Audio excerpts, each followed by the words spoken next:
शेर खान और अंश जंगल की रोमांचक यात्रा। घने जंगल में एक शांत गांव के किनारे एक बाघ शावक जिसका नाम शेर खान था उत्साह से घूमता रहता था। वह पुराने भयावह बाघों की तरह नहीं था, वह छोटा, जिज्ञासु और शरारती था। उसकी माँ उसे अक्सर चेतावनी देती थी कि वह बहुत दूर न जाए, लेकिन शेर खान का साहसी मन नहीं माना करता था। जंगल से बहुत दूर नहीं, एक छोटे से गांव में अंश नाम का लड़का रहता था। अन्य बच्चों की तरह वह जंगली जानवरों से नहीं डरता था। वह बचपन से ही बाघों की कहानियां सुनता आया था और एक दिन उन्हें करीब से देखने का सपना देखता था।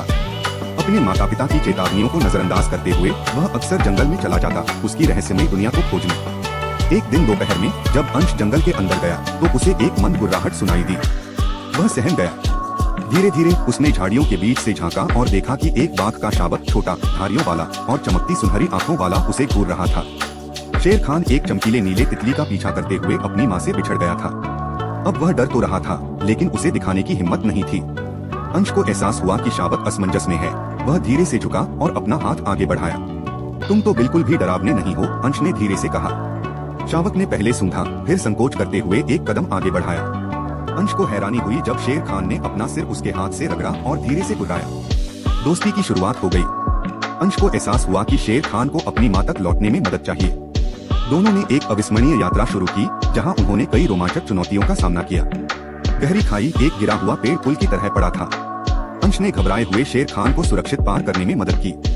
चालाक बंदर, एक बंदरों के झुंड ने अंश का थैला छीनने की कोशिश की, लेकिन शेर खान ने गहरी गुर्राहट भरी, जिससे वे भाग गए। छुपे हुए शिकारी, जैसे जैसे रात हुई अंश ने इंसानों के पैरों के निशान देखे। शिकारी वह तेजी से शेर खान को वहां से दूर ले गया। जैसे ही आसमान में तारे चमकने लगे, एक गहरी गर्जना पूरे जंगल में गूंज उठी। शेर खान चौकन्ना हो गया। उसकी माँ, एक शक्तिशाली बाघिन छायाओं से निकली, उसकी आंखों में चिंता और क्रोध झलक रहा था। अंश पीछे हट गया, उसका दिल जोर जोर से धड़कने लगा। लेकिन शेर खान दौड़कर अपनी माँ से लिपट गया। बाघिन ने अंश की ओर देखा, उसे गौर से परखा, लेकिन आश्चर्यजनक रूप से उसने हमला नहीं किया। उसने धीमे स्वर में गुर्राया, जैसे वह समझ रही हो कि अंश ने उसके बच्चे की जान बचाई। अंत में शेर खान पीछे मुड़ा, अंश की ओर देखा और खेलते हुए हल्की सी गुर्राहट भरी, यह उसका अलविदा कहने का तरीका था। फिर अपनी धारीदार पूंछ को लहराते हुए वह अपनी माँ के साथ जंगल में गायब हो गए। अंश अपने गांव लौटा, उसके दिल में एक नया अनुभव था। वह जानता था कि वह इस दिन को कभी नहीं भूलेगा, जिस दिन उसने एक बाघ से दोस्ती की थी। हालांकि उनकी दुनिया अलग थी, वह मानता था कि जंगल के किसी कोने में शेर खान भी उसे याद करता होगा।